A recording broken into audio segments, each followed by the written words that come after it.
عام طور پر انسان کو صبر کی ضرورت کب پیش آتی ہے؟ جب اس پر ظلم ہوتا ہے۔ اس سلسلے میں ایک واقعہ آپ کے ساتھ شیئر کروں گی جو آپ ہی میں سے کسی نے لکھا ہے، مجھے نہیں معلوم کہ وہ اپنا نام بتانا پسند کریں گے یا نہیں۔ بہرحال کس طرح ظلم پر انسان صبر کرتا ہے تو نتیجہ کیسے سامنے آتا ہے۔ کہتی کہ آج کل ہم سورہ نور پڑھ رہے ہیں تو مجھے ایک چھوٹا سا واقعہ یاد آ گیا۔ پچھلے سال جب میں لاہور میں تربیتی کورس کرنے کے لیے گئی تو ایک گھر کرائے پہ لیا، کسی کے گھر کا اوپر والا حصہ۔ وہ گھر نیا بنا تھا، میں نے 2 دن میں جلدی سارا گھر سیٹ کیا تاکہ سکون سے کورس کر سکوں۔ جب داخلہ لیا تو مالک مکان بہت ناراض ہو گئی کہ یہ نیا گھر ہے اور تم سارا دن بند کر کے چلی جاتی ہو۔ اس نے کہا کہ جو صفائی والی میری ہے تم بھی وہی رکھو تاکہ وہ میری مرضی کے مطابق صفائی کرے۔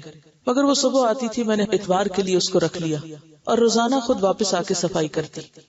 ایک دن واش روم کا گٹر بند ہو گیا کیونکہ نیا گھر تھا، ابھی ریت سیمنٹ پائپ وغیرہ سے نہ نکلے تھے۔ میری بیٹی بیمار ہو گئی، اس کو قے آئی تو بھاگ کر اس نے واش روم کے بیسن میں قے کر دی۔ اب صفائی والی نے جا کر مالک مکان کو بتایا کہ بیوی نے الٹی بیسن میں کروائی ہے اور اس الٹی میں جو کچھ ہے وہ مجھے خود نظر آیا ہے۔ یعنی اتنی تفصیل سے جا کر اس نے مالک مکان کو شکایت کی۔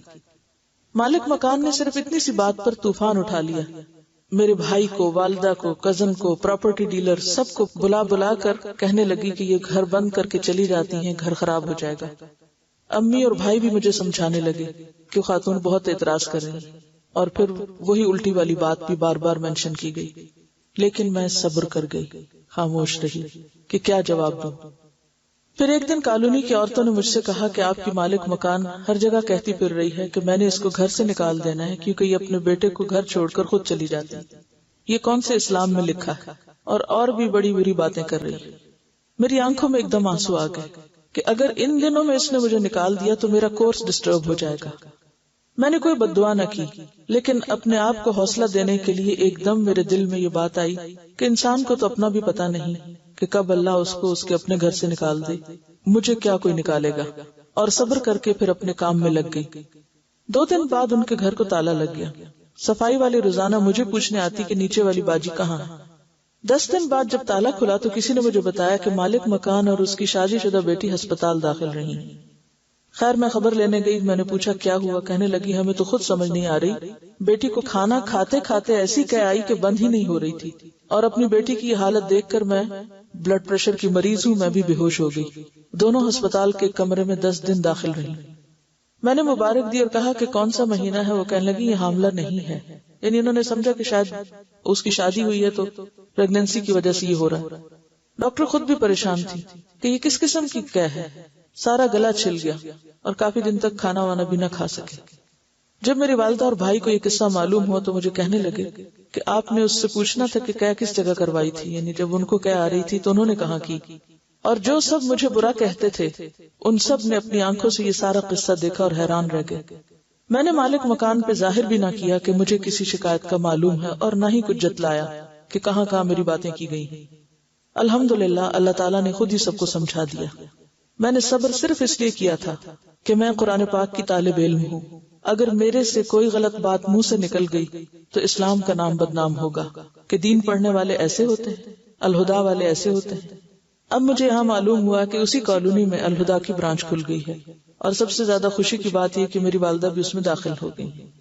مجھے فون پہ بتایا گیا کہ بہت اچھا لگ رہا ہے، اور سبق یاد کرنے کا طریقہ پوچھ رہی تھی۔ الحمدللہ۔ تو بات یہ ہے کہ اس کو کہتے ہیں صبر، کہ جب آپ پر ناروا قسم کا الزام لگے اور بے جا قسم کی آپ کے خلاف باتیں کی جائیں، اور آپ اس موقع پر اپنے رویے کو منفی نہ ہونے دیں۔ اور پھر آپ دیکھیں کہ اللہ تعالیٰ کا یہ وعدہ ہے کہ ان اللہ مع الصابرین، اللہ صبر کرنے والوں کے ساتھ ہے۔ اور جس کے ساتھ اللہ کی مدد ہو جائے وہ وقتی طور پر امتحان سے تو گزر رہا ہے، تکلیف تو ہے، لیکن ناکام نہیں ہو سکتا، اللہ کی مدد ضرور آتی ہے۔